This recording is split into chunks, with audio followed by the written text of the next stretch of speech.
سنة قدومية point of order waaye waxaanu soo istaagay laakiin waa qoranahay oo dadka qoran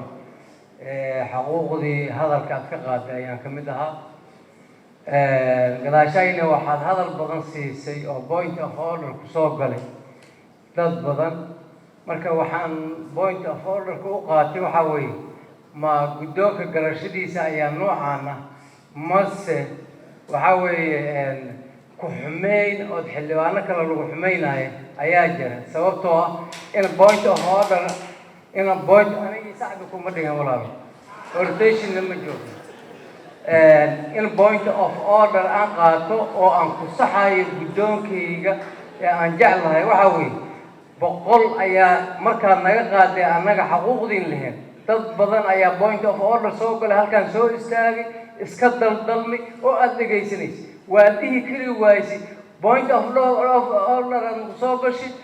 naga joog noocaas ha u dhaqmin marka waxaan kaa codsanayaa inaad systemka noocaana aad wax ka bedeshiin aad u mahadsan